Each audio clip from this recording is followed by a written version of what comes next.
Hello, everybody, and welcome to the Restorative Justice webinar for today. And today's webinar is entitled Finding Partnership, Community and Police in Pursuit of Restorative Justice. And I'll let Howard, the facilitator, do a fuller introduction to that here in a moment. But first, I'm going to do a little bit of a technology orientation.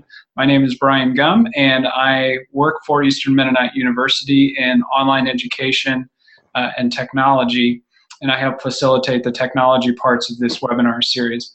I'm a former student of Howard's. I have a Master's of Arts in Conflict Transformation from CJP, the Center for Justice and Peace Building in Harrisonburg, and also an MDiv from Eastern Mennonite University Seminary, both on the same campus there in Harrisonburg, Virginia. So I was at EMU for 4 years as a student and have been working for the university for the past 2.5, 3 years or so. So it's always a pleasure to help out with these.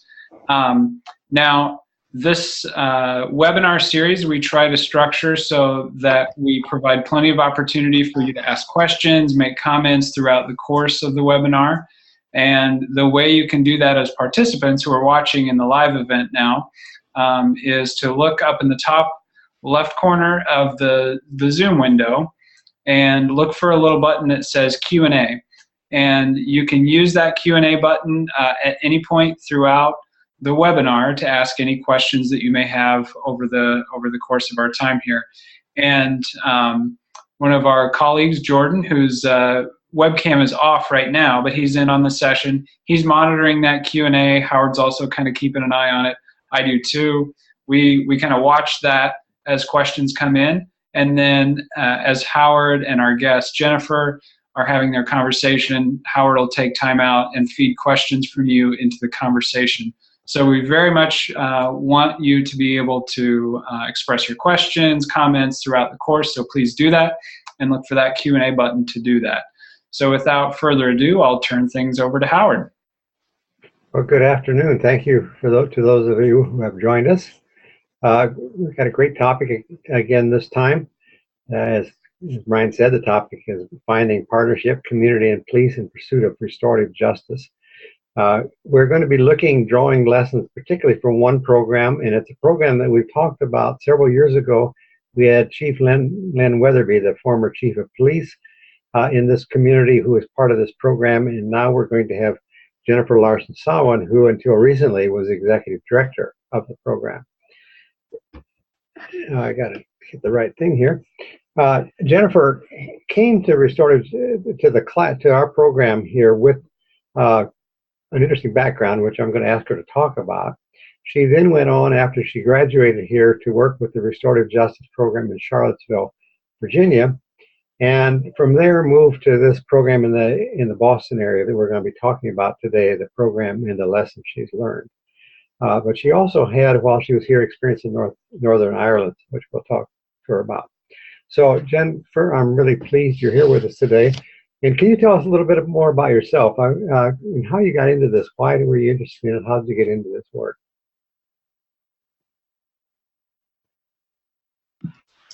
Sure.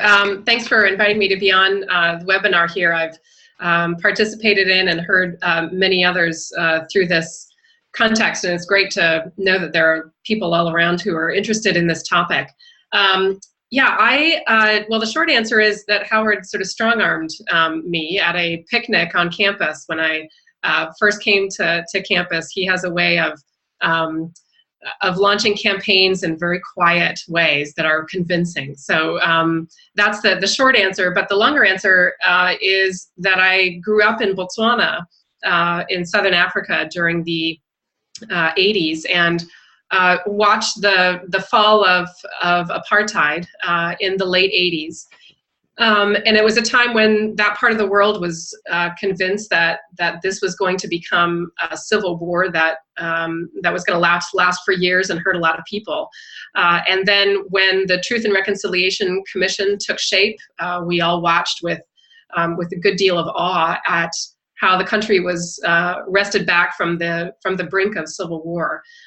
So that was an example for me as a young person about how communities, and obviously this was a generations old harm that was taking place, but how communities can respond to harm in constructive and surprising ways.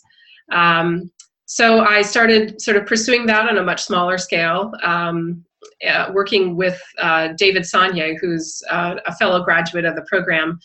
He had launched a program in Charlottesville, Virginia, just a little bit south and east of Harrisonburg.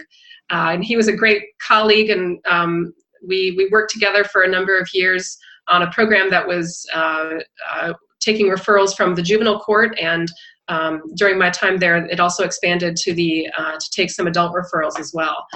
And then our move up to Boston here was my husband's fault. He got recruited he's a physician, and got recruited to an academic program up here to do some teaching. So I kind of came kicking and screaming, not knowing, I was leaving this great job in Charlottesville, and I wasn't quite sure what was going to be waiting for me up here. But one phone call to Howard, and he gave me a list of 3 to 5 people that I should have tea with when I came up, and that's how I got connected with Communities for Restorative Justice. So I interviewed for the executive director position probably 6 to 8 months after I moved here, and stayed till just last summer. So it was really the highlight of my learning in the field, being in that position. I know it's hard for you to leave that position too. It's a big decision because you were having a lot of fun. Yeah, I was. Many tears were shed when I parted ways with that program in Seville. You're still involved with it, though, I gather, in some ways. Say that again? You're still involved with it in some ways, I understand. Yeah, I mean, the program is, I'm still, the program here in Boston, or in the Boston area, I'm still on it as an informal advisor, and I continue to work on legislative issues as well. There's a burgeoning effort here in Massachusetts to pass legislation around restorative justice issues. So yeah, I still have some fingers in the pie. And you're going to talk a little bit later about your Northern Ireland experience, or do you want to say something about that now? Sure. Well, I'll just touch on it now and say that, yeah, my experience was that for the practical portion of my degree, I went and spent about 4 months in Northern Ireland and the Republic, working with a network of restorative justice agencies that had been trying to organize and cooperate a bit more, and they were sort of at a crossroads of who they were and who they wanted to become. So they asked that someone come and do some interviews, a listening project. So that's what took me there. It was fabulous. I learned so much. Yeah, I enjoyed your reports from there too. Yeah. Right. Okay. Our understanding, you're going to talk to us a bit with the PowerPoint and so forth about the program, but you want it to be conversational. So I may break in with questions. And those of you who are watching, feel free to be posting some questions or comments here that we may work into our conversation. If not, when we've completed this part, we will be opening it up for questions and comments. So we're hoping that you will be sending us some comments or questions along the way. Yeah, if you want to start your PowerPoint, Jennifer, and we'll go there. Okay.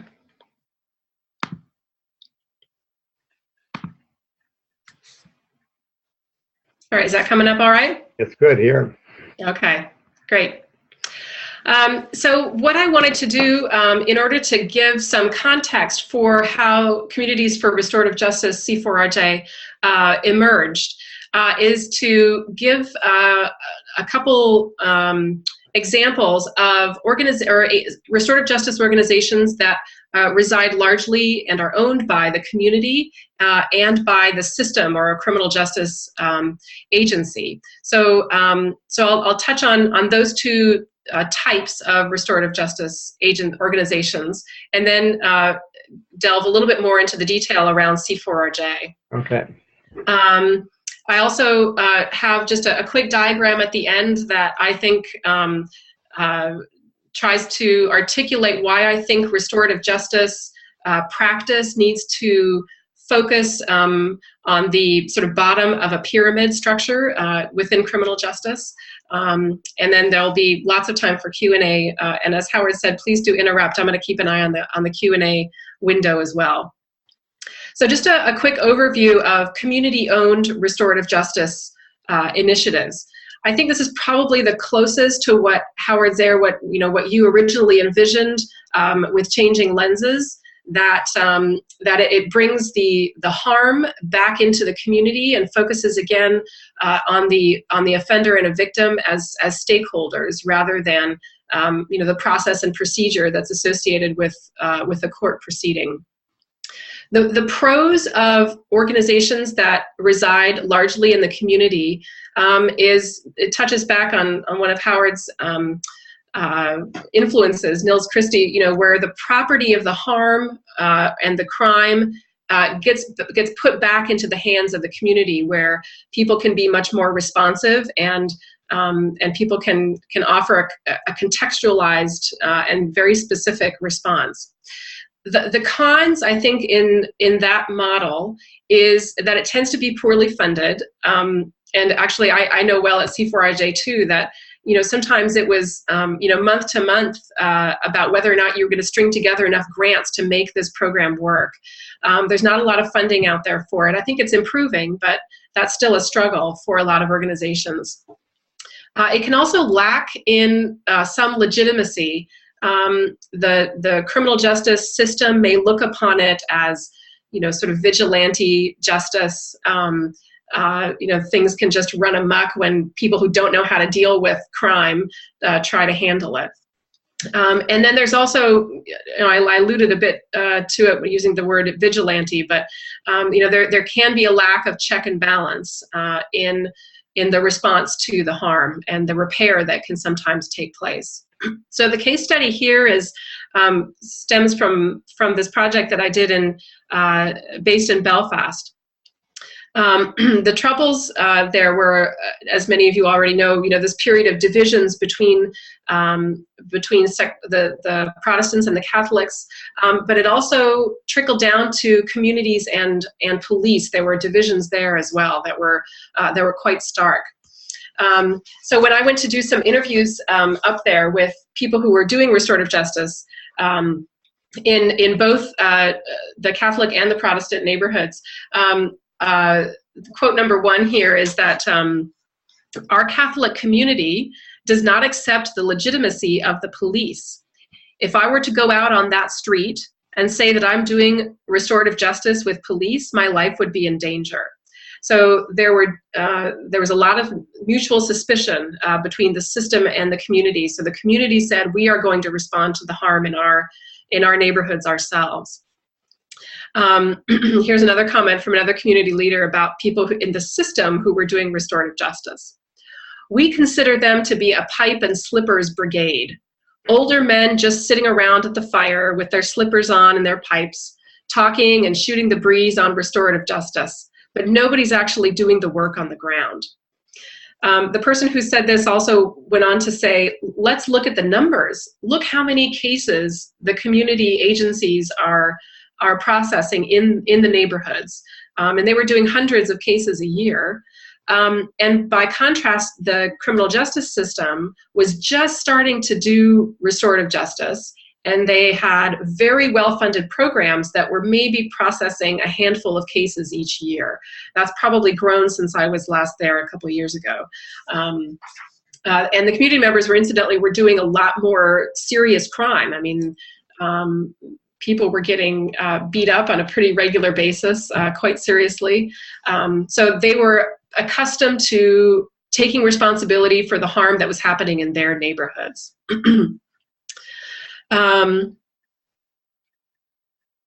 This is a graffiti, an example of some pro-social graffiti out there that was on the side of the restorative justice initiative that I lived most close to off the Shank Hill in Belfast. And you'll see here that the stakeholders that they mention are victim, offender, and community. So you'll see with this organization, they probably made a very conscious choice to say that the system players, police, courts, attorneys, they are not a stakeholder in this organization and the work that they're doing. So an overview of system-owned and operated restorative justice initiatives.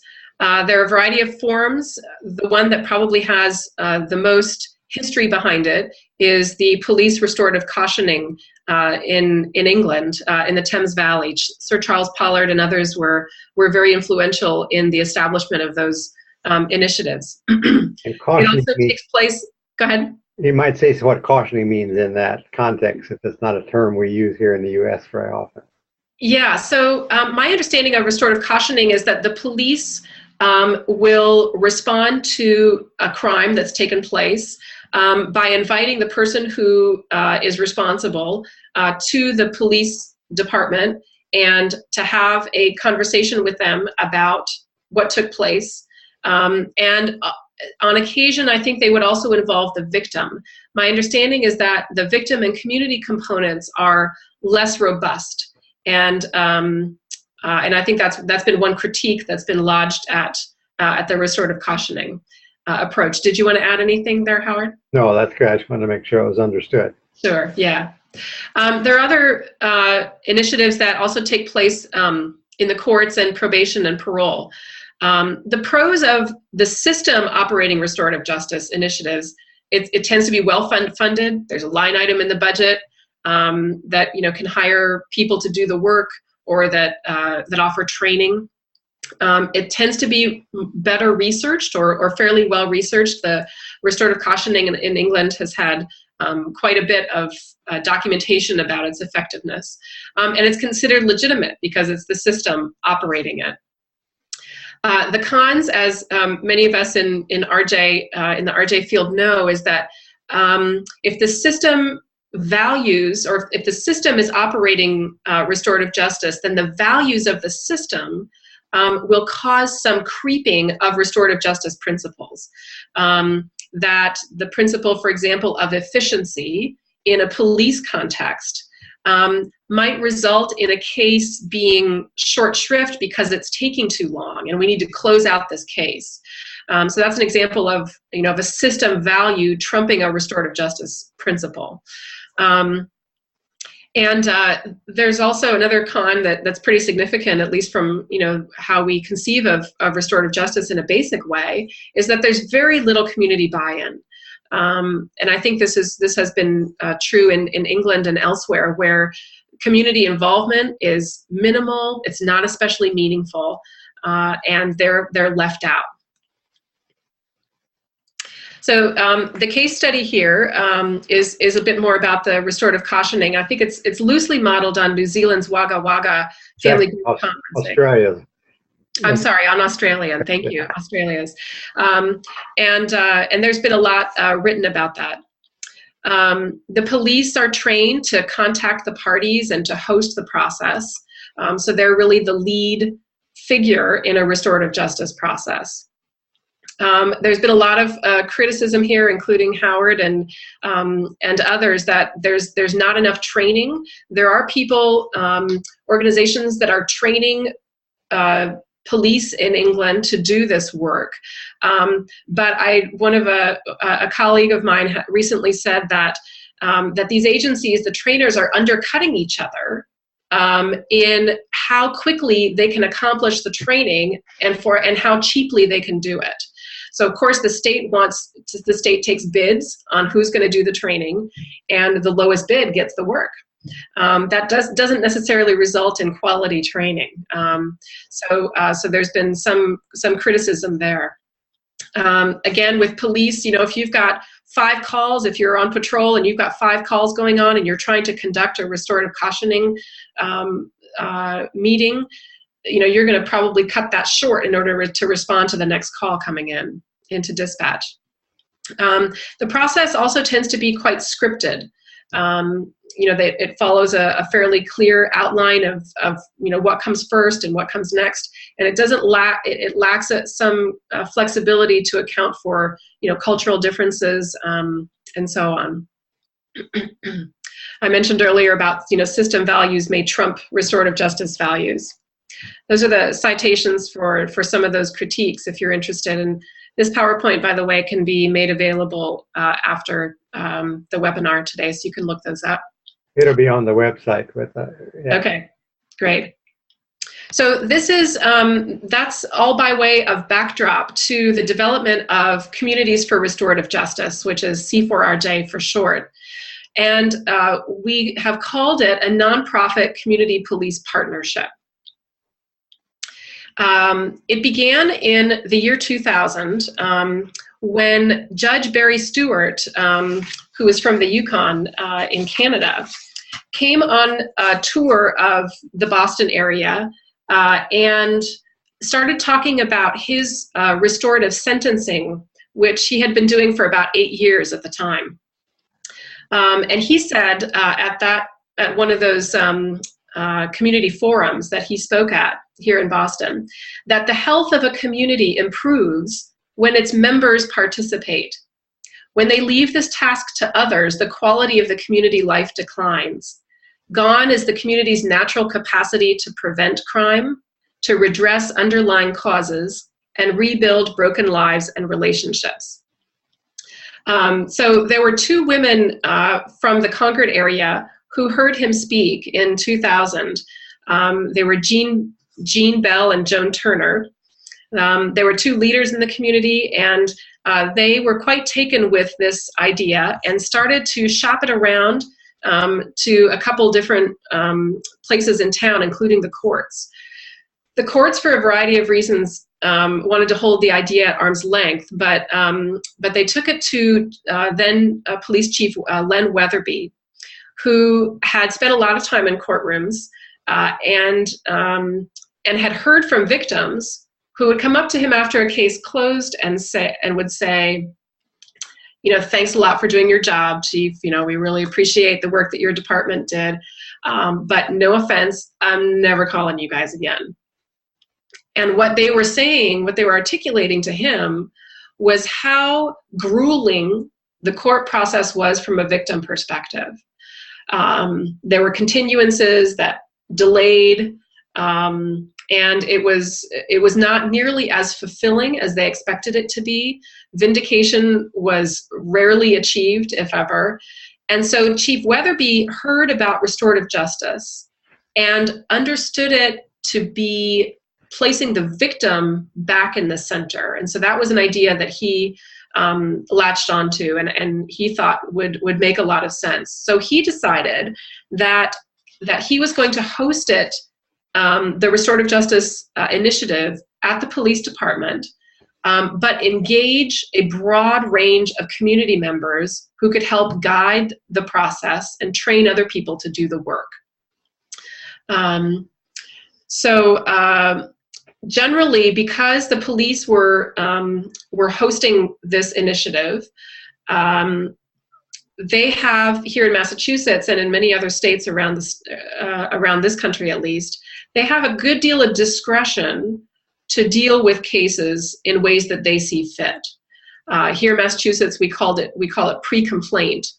So prior to arrest, a police officer can choose a wide variety of avenues to respond. And it was with that discretion that Chief Weatherby said he was going to refer cases to a restorative justice process. So the first case came in 2000. C4RJ has dual representation in a variety of ways. On our governing board, so we are a 501c3 nonprofit. So our governing board is comprised of both community members and at least one police chief. Sometimes we've had 2 in the past. At public events, the police tend to come along. In fact, I was hoping that one would be here today with me, but something else had called him away. In funding, I mentioned that there's this very fragile funding environment for a lot of organizations that are doing this in the community, and we at C4RJ have benefited from community police funding in some situations. All of the departments that currently work with us give us an annual dues that help to support the organization. On individual cases that come to C4RJ, a police officer sits in on the circle process, and I'll talk a little bit more about that later. They've also been very helpful in our legislative efforts here in Massachusetts. And in terms of governance, there's also, in addition to the board, there's also a police council that serves as an advisory function and can be a circuit breaker for decisions about policy that may be slightly askew from what the police would want to have happen. That advisory group proved to be so helpful to me as I was navigating the growth of this organization. So C4RJ started in 2 communities just outside Boston, and we've grown to 13 communities just in the last 7 years. This is a map of the greater Boston area, and Concord and Carlisle were the first 2 communities that started this, but it's grown as people have become aware of it, and as I say, we're now serving 13. Lexington, Massachusetts just joined last year. You'll see that, I don't know if you can see that Cambridge, which is the most urban of our communities so far, is just adjacent to Boston. So the growth geographically has been from more suburban communities into more urban contexts. The types of cases referred have, they started in sort of a fairly safe category of shoplifting, juvenile first-time offenses, but they've grown over time to more serious assault and battery, breaking and entering, and other categories of felony. As I mentioned earlier, the volunteer community members are trained in this process. We do a lot of training at C4RJ, and they have a variety of roles that they play. They are the ones who are leading the circle. So while a police officer sits in on the process, they are not guiding it, which is a departure from how they might do it in England and elsewhere. I think it might take a whole nother webinar to talk about the legislative process here in Massachusetts. There have been a lot of twists and turns, but just so that you know that that we're working on that here and learning from other states who've successfully passed it.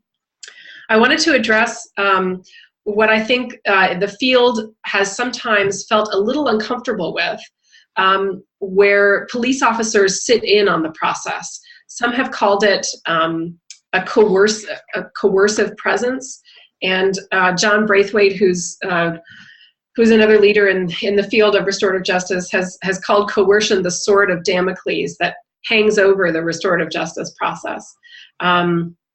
And I just wanted to address a little bit what the police officer's role is in the circle. We often have had cases at C4RJ, and this is true, I think, of many RJ referrals, where the victims are uneasy about sharing time and airspace with people who've caused them harm. It can be a daunting thing to sit in the same room. So at a very basic level, a police officer in the room helps to provide a sense of safety to victims.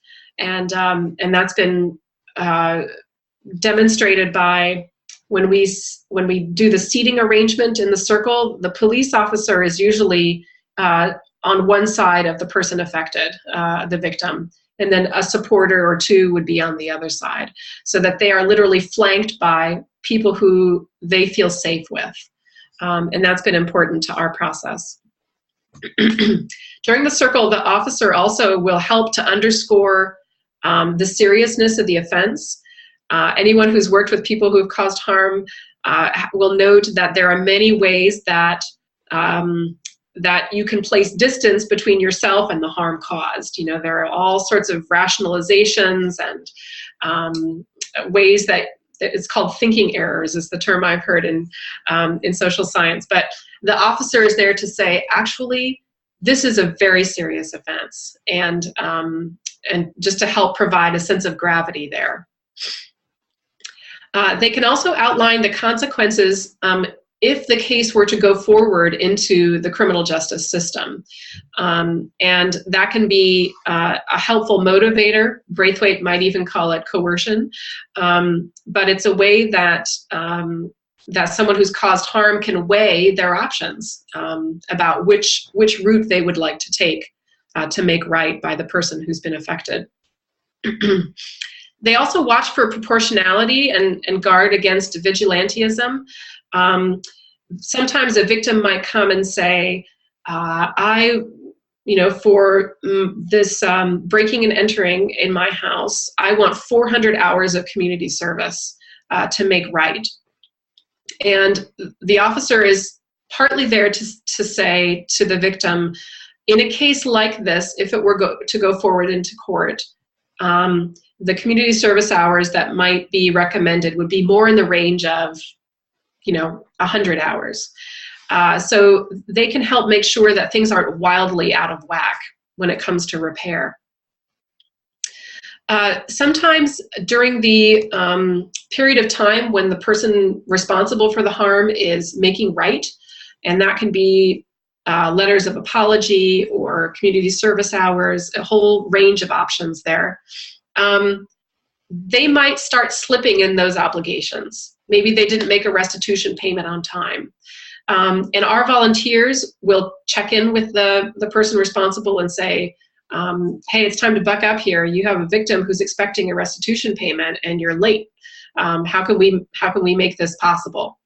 But sometimes that doesn't work. And in those cases, it's helpful, especially for youth, if the school resource officer who is in that kid's school can pass this kid in the hallway and say, hey, I understand things are slipping a little bit. What's going on?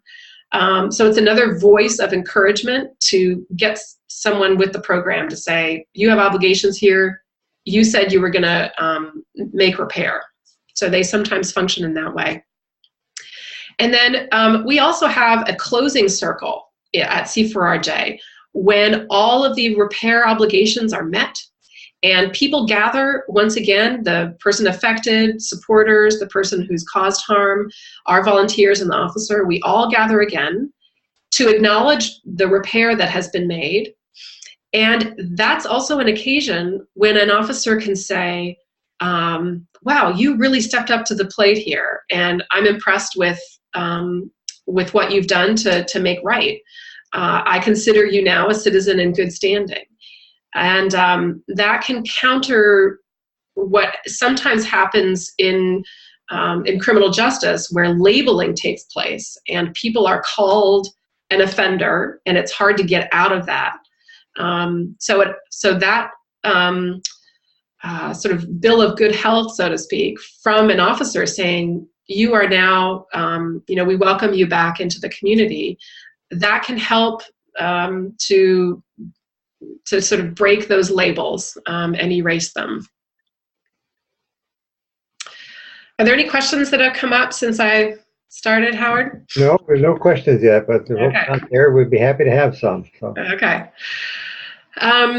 So I'll move now to a very simple diagram that I developed with Chief Len Weatherby, who's one of the co-founders of C4RJ. And it's not, worthy of a doctoral dissertation or anything, but it's a simple way to illustrate what we think is a need to focus restorative justice practices in this category of pre-complaint, or where cases are not yet formally referred to the criminal justice system.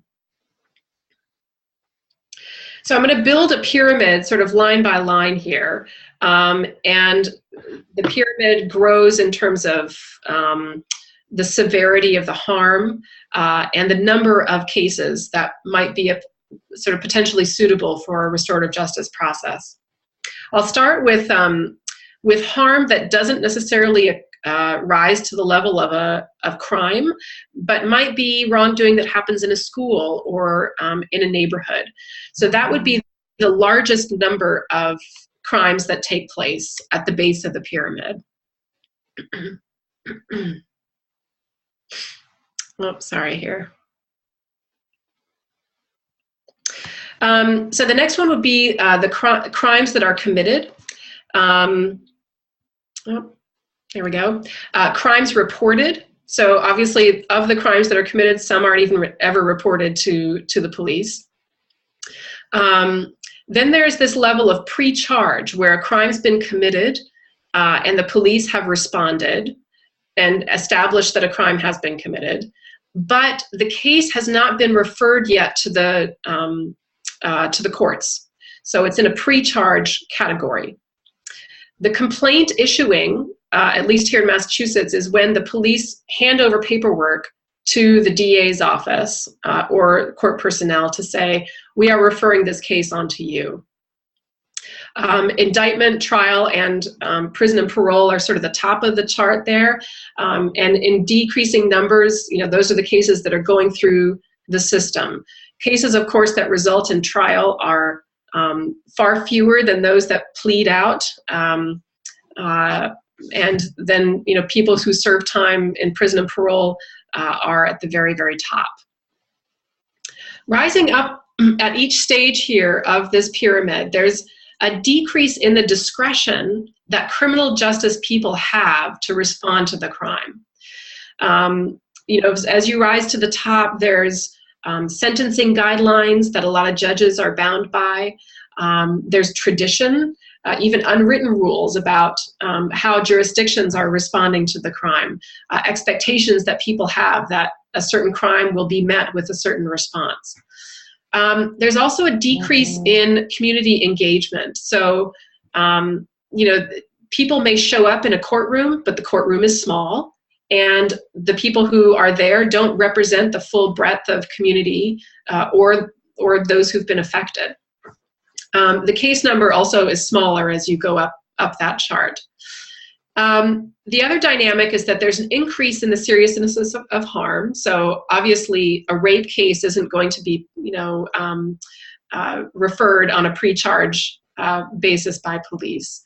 There's an increase in cost. There's a tremendous expense that is paid when cases go through to court. Imagine all the court personnel and all the overhead that takes place the further up you go up that chart. There's also an increase in professionalization.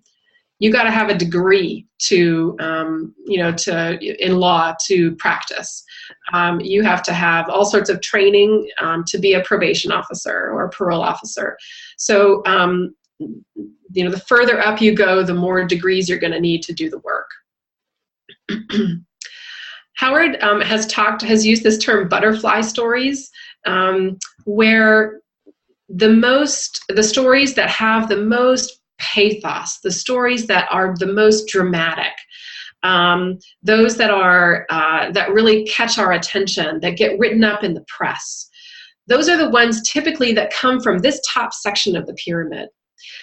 They usually end in dramatic, turns of events where someone is extended forgiveness to someone who's murdered their daughter.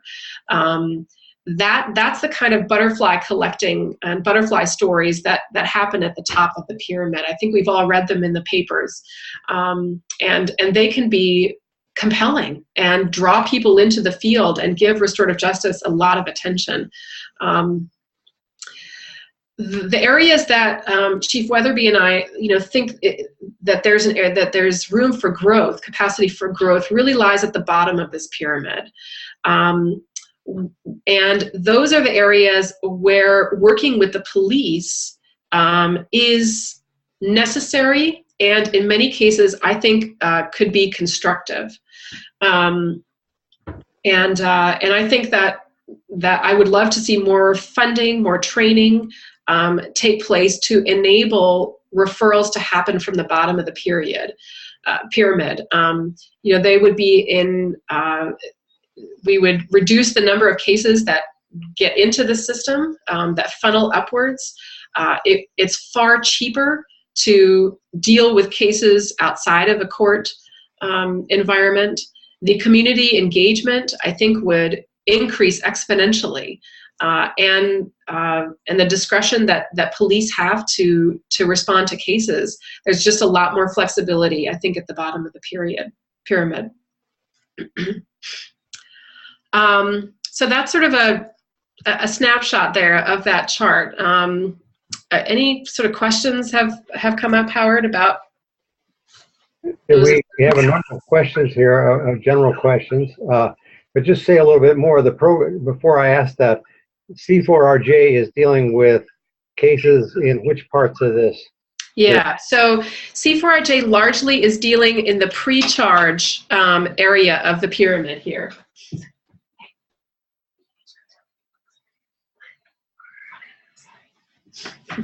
Sorry, my son just came in.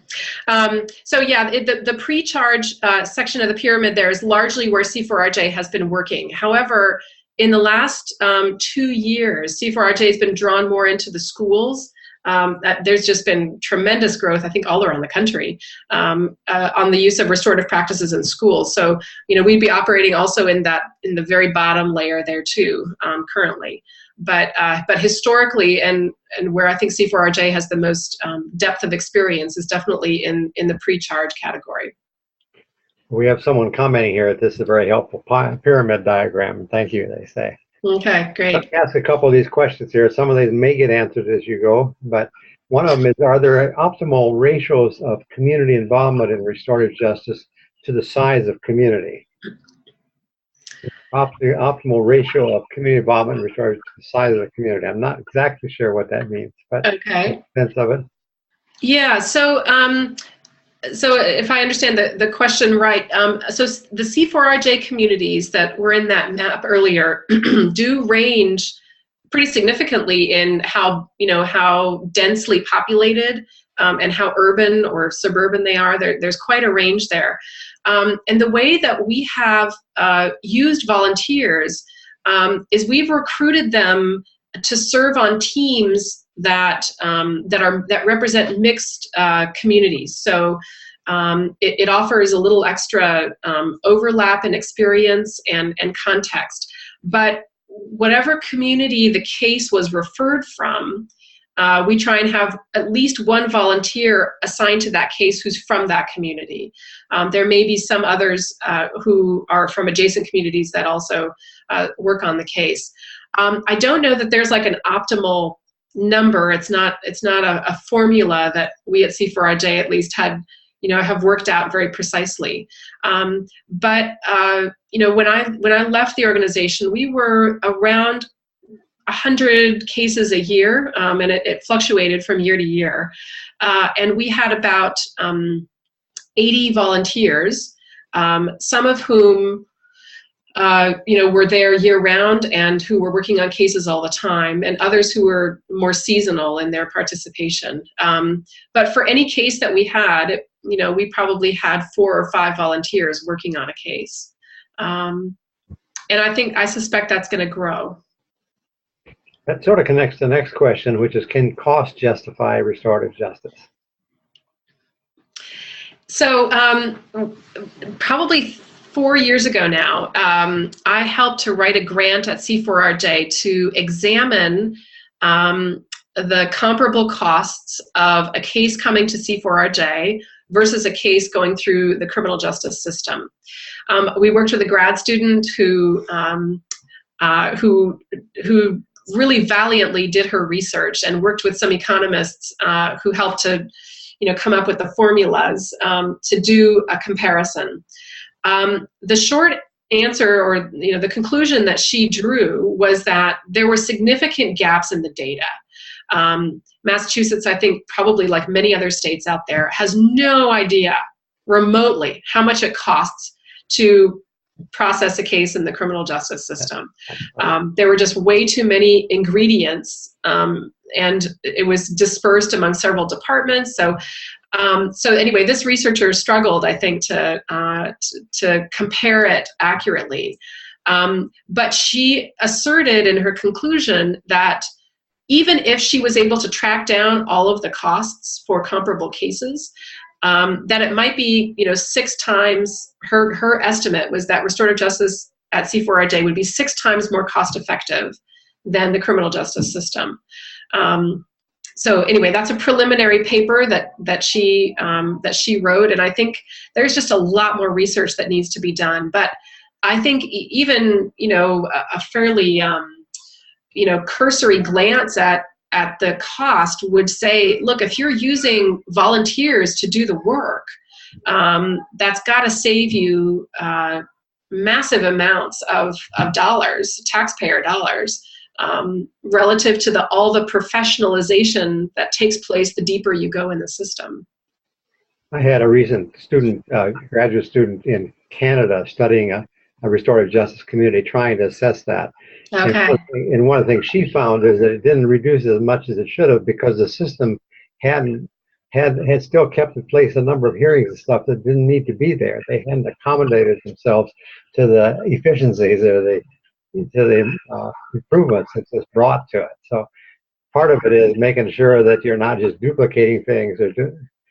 So that's one of the cost issues, I think. There's other thing is there's all these things that don't relate to cost. I remember Chief Weatherby talking about all the unsolved or the unclosed cases they were able to now close, where they had evidence of who did it, but not enough to go to court. They were unclosed. They were open cases. By going through the circle processes, people came forward and they were able to resolve these cases. So there's a lot of benefits besides the cost. That's just one of them. Yeah. And anecdotally, we also have heard from police chiefs that work with us, where at least here in Massachusetts, if a police officer goes to court, he or she will have at least 4 hours of overtime guaranteed for that appearance. And we all know that continuances happen, and so the officer could be called back, 3 times before the case is finally heard. So, I mean, when you think about just that computation, with a C4RJ case, the officer knows when he or she's supposed to show up, and they know roughly how long it's going to take, and it's not 4 hours usually. So there is a cost savings, at least for police involvement. So we got a number of questions here, and one of them is a fairly long question. It comes from New Zealand. It says, in a similar project in New Zealand, we find it a recurring tension to balance the power. That is, like you, we see the power sit firmly in the hands of the community, and this is represented by the community volunteers leading the discussion. However, we speak a lot about how we can involve the police in the hearing so they can contribute productively but not override the voice of the community. Do you have any more comments to make on that? Yeah, no, one day I'm going to write a grant so that I can go see how they do it in Australia and New Zealand. The current executive director of C4RJ, her name's Erin Freeborn, did some graduate studies there. So I wish she were here to give a more accurate comparison. But yeah, I mean, the process at C4RJ of coming to, of where power resides is a very,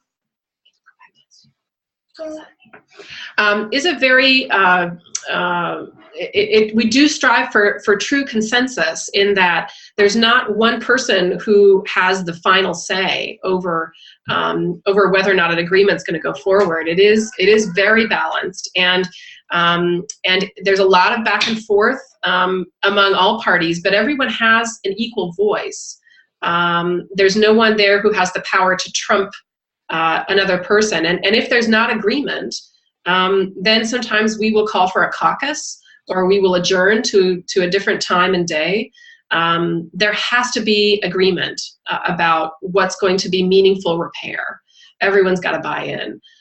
There were a couple cases, that I remember quite distincly, where, the person who caused harm just started saying, "I'm not going to do that. I'm not going to do that. Forget it. I'm not going to do that." And so, we finally said, you have to come up with something on the table, something that you are willing to do. Anyway, but there is a lot of back and forth. And officers that we train on the process, we tell them, you are wearing a badge when you sit in this circle. However, that does not mean that you are granted some special status when it comes to developing the agreement. This you're saying you wish you could interact with New Zealand gives me an idea. Sometimes we hold these online conversations among, interested parties. Maybe we need to have one on police community programs just for you all to chat among yourselves. That would be great. I'll keep that in mind. Sign me up. Here's a question from the pyramid. Do you think a restorative justice approach to address gang violence has potential given your pyramid? What was the last part? Gang violence when? Does it have, given your pyramid, does restorative justice approach have potential to address gang violence? Yeah, so it's really interesting. There's another organization here in Massachusetts, in the Boston area, called ROCA, R-O-C-A, and the executive director and founder, Molly Baldwin, has been working with young people who are, many of them have been gang affiliated in the past, and she has used restorative principles, and specifically the circle process, to engage members of the community. She has it's almost like a community drop-in center located in Chelsea, just outside Boston. And they have used the circle process for a whole variety of functions.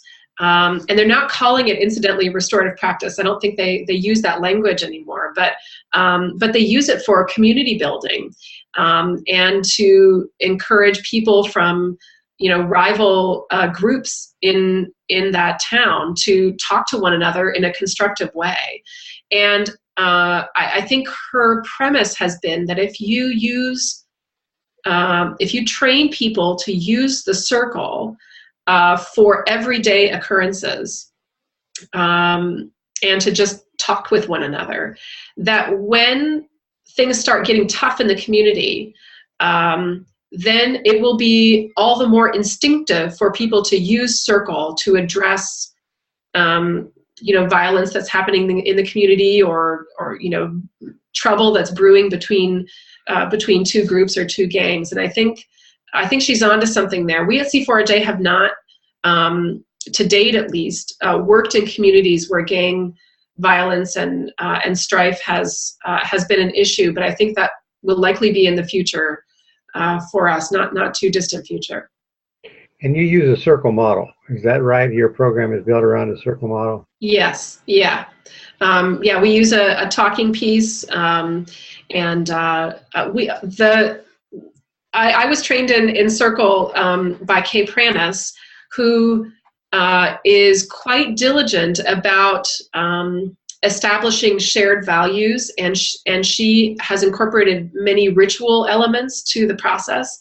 And at C4RJ, we have probably, I don't know that it would meet with Kay Pranis' stamp of approval, partly as a function of us working in close cooperation with police, but we have not used many ritual elements to the process. And I'd be open to people who might critique that. But we thought that burning sage into a circle might scare off the police. Well, that may be the wrong ritual, but I've run into that too, places where rituals, at least as I know them, don't turn out to be. Yeah.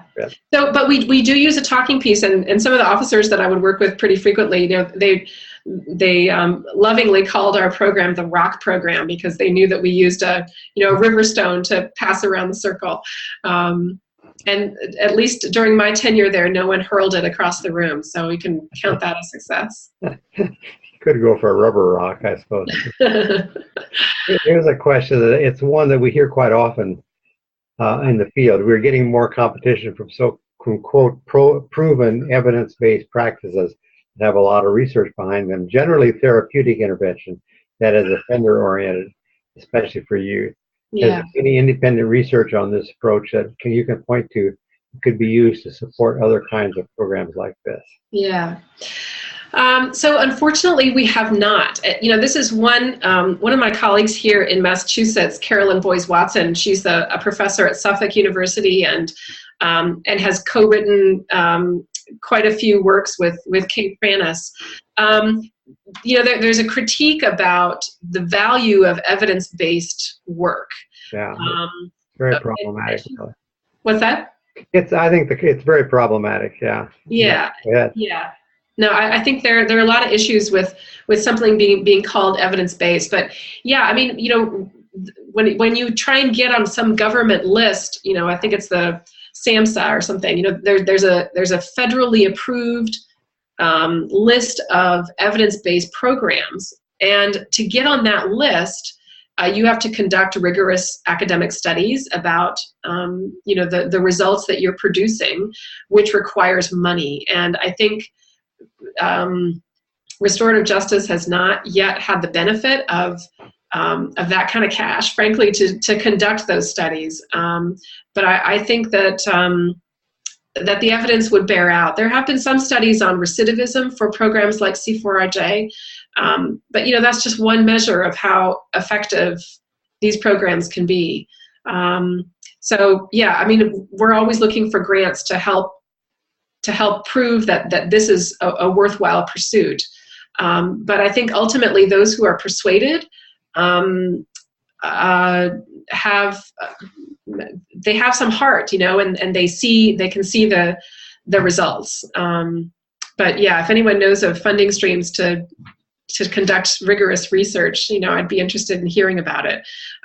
But I think always in restorative justice, we're going to have to find a balance between the raw numbers that prove that this is effective and the stories from people. It's such a narrative-driven discipline, restorative justice is, and I hope that we will strive to always find that balance, that it doesn't get reduced to just a spreadsheet.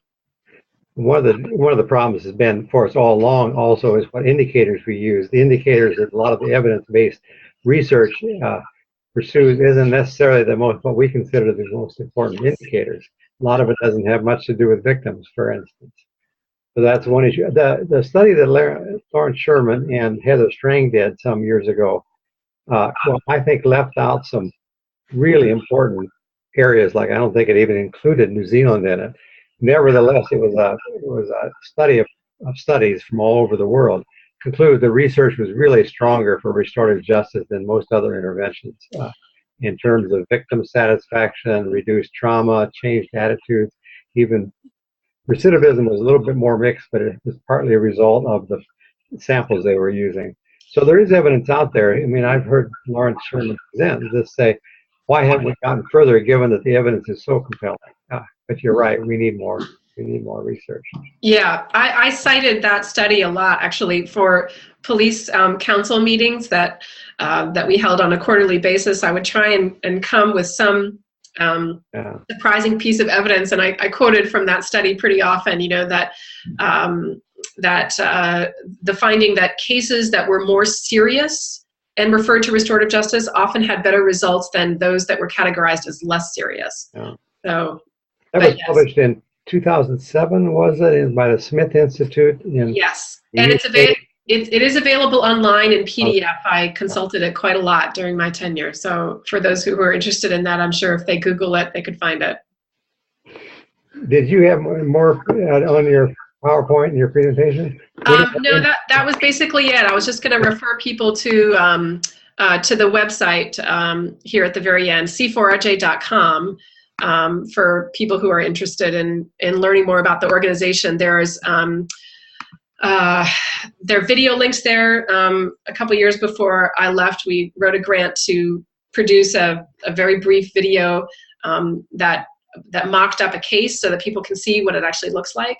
And then we did some interviews with victim people who were affected and those who had caused harm. So there's a lot of meat there for people to chew on if they're interested. c4rj.com is the link. Let's talk. I mean, in our community is starting one. There is a program starting, a police community initiated one. You know that they've been up to visit you and so forth. For a community wants to start a program like this or consider it, what are your suggestions do you have, and what are some of the challenges and strategies? Yeah, I think I would say one of the suggestions, and this is true, I think, of communities where there may have been historically, divides between the community and the police, are to be persistent and patient in finding just one person in the police department. I'm assuming that, that these are community people who are going to be interested in starting, but finding one person in the department, and it may not be, actually, Chief Weatherby said this to me on the phone the other day. He said, it may not be the guy with the stars on his shoulder. It may be a patrolman. It may be the guy who shows up to community meetings. It may be the school resource officer, but find one person who's interested in restorative practices, restorative justice, and build from there. Even though C4RJ started in the year 2000, the work of evolving and, including larger numbers of police departments has been incremental and fairly slow over time. So I don't, none of this moves very fast. It does require a great deal of patience. The other suggestion I would say, and I think maybe this is because restorative justice practitioners are so dedicated to the principles and the process, there comes a time when you have to just start on a case. Yeah. I think there are people out there who imagine that if we put this all on paper and plan for every contingency and every possibility, that we will be totally prepared. And this was Chief Weatherby's experience too. You just got to start. I think there was a lot of hand wringing at the beginning at C4RJ too about, are we ready? Are we ready? Yeah. And Chief Weatherby said, here's your case, go. As long as you've got people who are dedicated to the principles and who are faithful to those, it's really hard to go wrong. And if it does go wrong, I think there are a lot of people out there who know that the criminal justice system also does, well, it has been known to go wrong in a lot of cases too. So, but start somewhere, start small, and don't be afraid. My experience has been that the first cases you get won't be necessarily easy cases, though. Yes. They give you cases they don't know what else to do with. Yeah. We're getting questions in here. There's more I can ask about that, but one person's asking, what kind of training does it take? What to be a community volunteer? What kind of training do you provide? Yeah, so at C4RJ, it's evolved over time, but we have the basic introduction to restorative justice principles and the process that we use at C4RJ, which is a day and a half of training. We usually did it like on a half day Friday or Friday evening and then all day Saturday. And that basically got a community volunteer in the room in a circle process. But after that, we had an apprenticeship where they would be paired with another more experienced volunteer for 3 to 5 cases so that they could learn the ropes. But we found that people were so eager to get in on a case, and we found that learning, especially adult learning, happens so much more effectively when you can actually practice and get your feet in the water. So it's a day and a half, and then we have an apprenticeship and other more topical trainings that happen for specific roles. For example, if someone wanted to be a keeper of the circle, that would require a certain training. If someone wanted to be a victim liaison, that would require some other training. So that was sort of our approach. On the police training side, we also had sort of a menu of options depending on how much the department or what approach the department would have. If they wanted to train all their officers, or if they wanted to have one person be the pivot point for cases, we had a range of options there too. Yeah, my experience with it too is part of the training is training people in how the system works and some of the legality, confidentiality issues that might come up. Yeah, and I think at C4RJ we have a staff of 3 to 4, but I think the most difficult cases, excuse me, would reside with the staffer, and then the staffer would work with some volunteers on the case if need be. And that staffer was always available to troubleshoot on other cases too. Here's a related question. What are the startup costs? I mean, how much it costs to get something like this started? Well, at C4RJ, I think it was operating for 8 years with a budget to pay for, paper clips and paper before they hired staff. So, you can do it with no money at all if you've got very dedicated people. I think as soon as C4RJ started to grow and we had to develop a regional model for growing and sustaining the program, that's when we decided that we needed staff. Currently, the budget at C4RJ is under $200,000. And does some of that come from donations and that kind of thing? You mentioned grants. Yeah, so the model, or the sort of funding blend proportionally at C4RJ is roughly 60% from private, 60 to 70% from private funding, and that includes grants and individual donors. Sorry, I've got a nasty cough. The rest of it came from some community policing funds and dues, and also from case fees. So anyone who is referred to the program would be charged $100 or $200 for the referral. That was sliding scale depending on financial hardship. And in recent years, we were accepting cases for, a $25 participant fee. So victims are not charged, but those who are referred having caused harm were asked to pay on a sliding scale. So that was the last portion of our funding. I think ideally there would come a time when we get more public money, either municipal funds or state funds. But I would never want that funding to be more than 30% just for the stability of the program. Here's a question: how do you maintain or persuade communities who are victims of violence to embrace a restorative justice approach? They may be uncomfortable with the presence of police or perpetrators of violence and prefer retributive justice. They're just not ready for this kind of practice.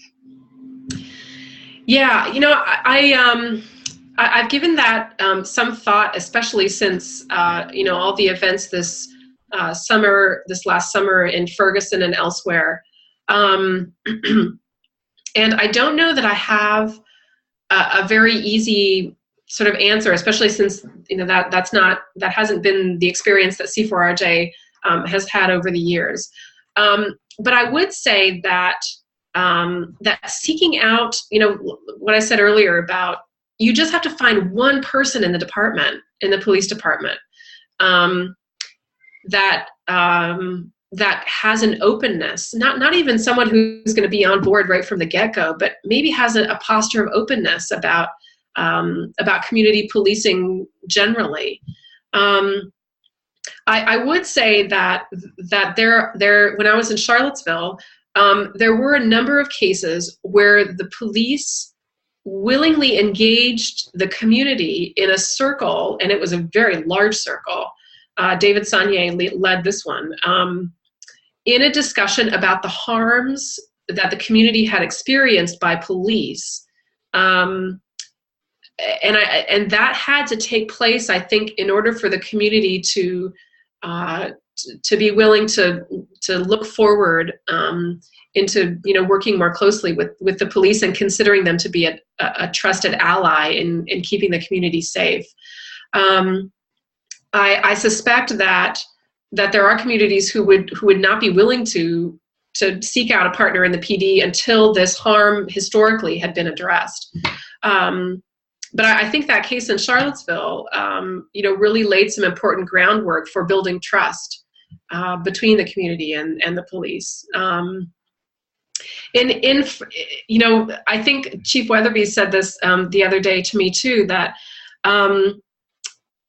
partnerships like this function as an inoculation in some ways. And he used the metaphor of the measles outbreak going on in California right now, that if there are partnerships like this, and it needn't necessarily be on restorative justice, it could be on domestic violence issues or on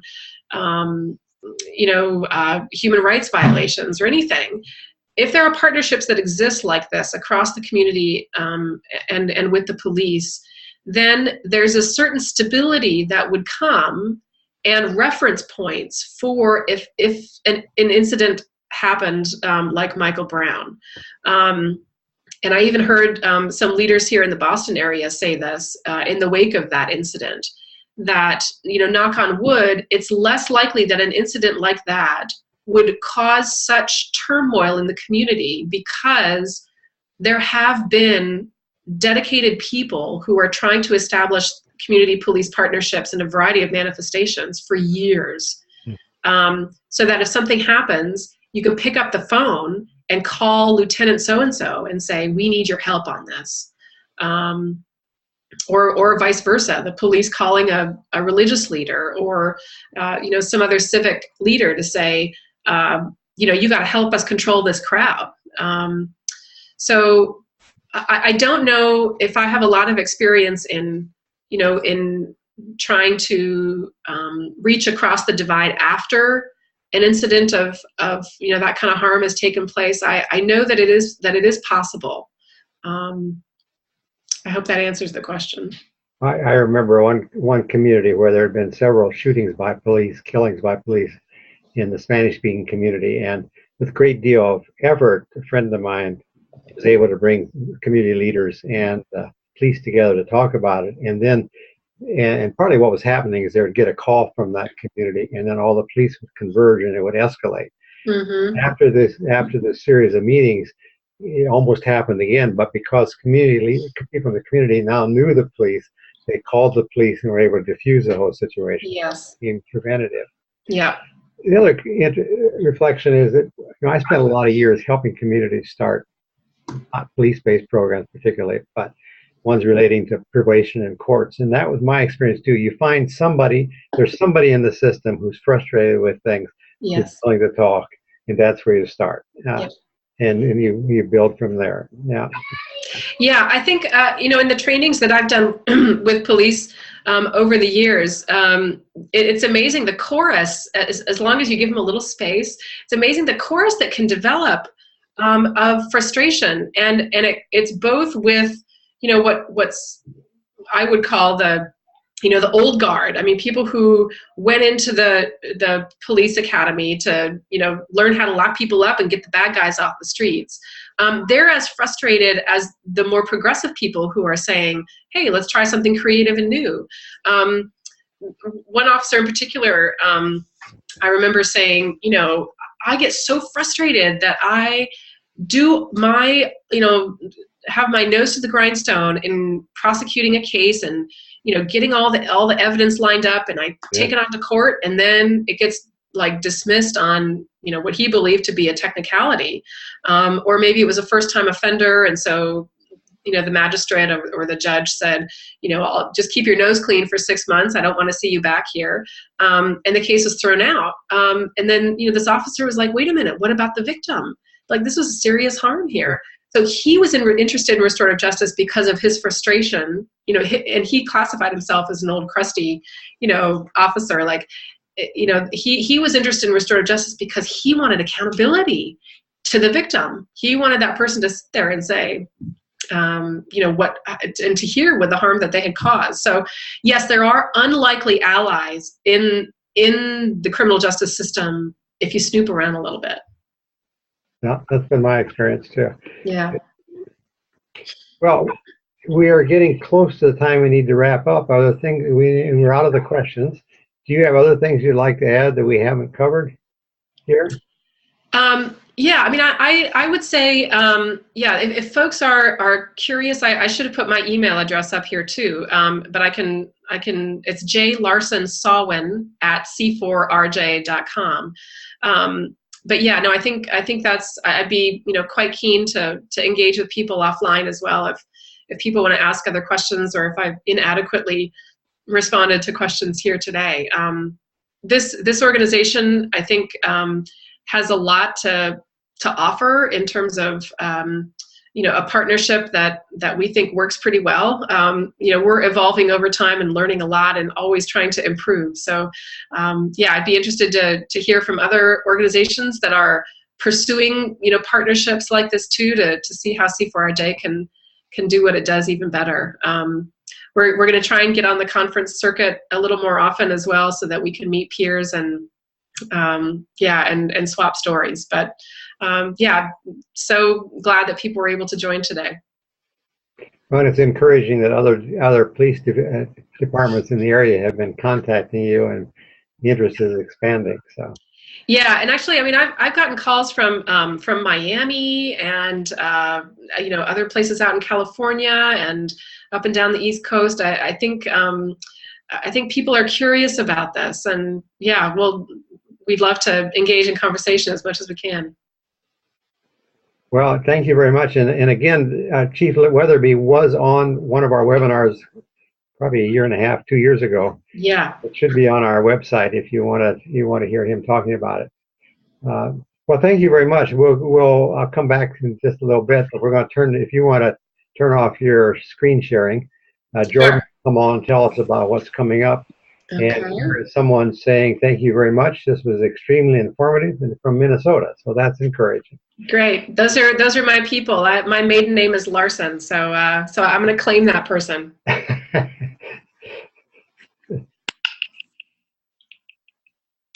Great.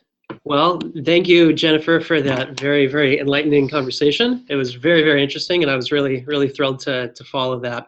My name is Jordan Michelson. I'm one of the current graduate students at the Center for Justice and Peacebuilding at Eastern Mennonite University, and it was just a pleasure to hear from one of our grads and the work that she's doing. So thanks again for that. I'm just going to update everyone on some events that are coming up. We have a couple webinars coming up. We are continuing our spring series of webinars. In March, we'll be hearing from Dennis Gingrich, and he'll be sharing with us his work concerning restorative justice in the schools. It should be a very, very interesting presentation. Stay tuned for our webinar in April. We are still working out the details on that, but we will post it online as soon as we have that available. You can also catch recordings online of our past webinars from this fall or from years past, including this webinar itself will be posted online as well. Center for Justice and Peacebuilding is kind of nested within Eastern Mennonite University. In addition to this graduate program and the Masters in Conflict Transformation that CJP offers, EMU offers a full array of undergrad programs, including peacebuilding and development majors. We also have Eastern Mennonite Seminary here, and a couple other things, the Summer Peacebuilding Institute and the Strategies for Trauma Awareness and Resilience training here as well. The Summer Peacebuilding Institute, we are looking forward to that this coming summer. There will be at least 3 classes that are directly related to RJ that may be of interest. During the May 4th through 12th session, Restorative Justice, the Promise, the Challenge. This is a great introductory course if you want to go a little bit deeper, or if you have friends that you think would be benefiting from getting an introduction to restorative justice concepts. This is a really great course for that. Developing Restorative Organizations is a course taking place May 14th through 22nd, and that's with one of our faculty here, David Brubaker, and visiting faculty, Sigal Shoam. Very, very interesting conversation about healthy organizations and restorative practices within our organizations and how they impact the way that we experience our organizations and do our work. And then also there will be a course on justice in transition, restorative and indigenous applications in a post-war context. And this is by one of our faculty, Carl Stauffer, and that'll take place in June. If you want to learn more about these courses, see their full description, or get a course synopsis, or take a look at the full list of courses that are being offered for the Summer Peacebuilding Institute, then I encourage you to check out the website listed below, the SPI website. The Strategies for Trauma Awareness and Resilience trainings are available. We have several sessions, both level 1 and level 2. We have sessions coming up. The level 1 trainings start in May We have one at the Harrisonburg campus here. We also have one in June in Pennsylvania in Lancaster. And then we have another one in Washington, D.C. Coming up in July. So if you are in that area and you wish to attend that course there, that's available for that. Then in the fall, there will be a couple more here at Harrisonburg, and then one again in Washington, D.C. And these trainings are really, really good for those who are working in restorative justice, or those who are working with traumatized populations, or if you just want to incorporate a more trauma-informed perspective into your practice, the work that you're doing as it relates to RJ. There's a lot of real interesting overlap and a real interesting intersection that I think is really worth exploring and working from that spot. If you've had the STAR Level 1 training, then you might be interested in STAR Level 2. And this is geared more for those who are interested in becoming trainers and using the STAR material and holding workshops and trainings using that material. So we have currently, our April session is currently full, but if you're really interested in that, then I encourage you to get on the wait list and get updates on that coming up. Otherwise, the next available training for STAR Level 2 will be in November. So again, I encourage you to check out the website, emu.edu CJP STAR. Let's see. The Masters in Conflict Transformation, this is the program I'm currently a student in, and I came here seeking a program that was not only strong with analysis and theory, but also had a strong emphasis on practice. And that's really the thing that EMU emphasizes strongly. It's a practice-based curriculum. It explores nonviolent and restorative responses to conflict. There's a strong emphasis on restorative justice, that trauma healing and psychosocial trauma, looking at strategic peace building and peace writ large, and community development and those topics as well. So if you have an interest in that and going deeper into restorative justice or these other topics, I encourage you to check out the CJP website. Also, if you have interest in restorative justice and may not be interested in a full master's program, I encourage you to check out the Restorative Justice Graduate Certificate. It's perfect for people that are working, maintaining their current position in the professional field, but want to supplement their work and go deeper into these topics. We have one class right now that we're doing that's offered online. It's so people are able to kind of beam in through this Zoom platform, so you don't even have to be local to participate. So we're hoping to develop more online capacity as well to get people access to these programs. Yeah, so that's what's coming up with the Restorative Justice, the Zehr Institute. So keep an eye on the website, and we will make this webinar available, the recording, and any updates for information coming up for future events. So, and thank you, Gordon. Back over to you. Thank you much. And thank you, Jennifer, for a really informative webinar. And we'll have it up on the website in a couple of days, and you can all, if you want to share it with other people or review it, you're welcome to do that. And Brian, thanks for your tech support once again. So I hope the rest of everybody has a good evening. Those of you who are in North America in a cold climate, stay warm. Those of you in New Zealand, I'm a little envious, but come and join us again. Thanks all, and good night.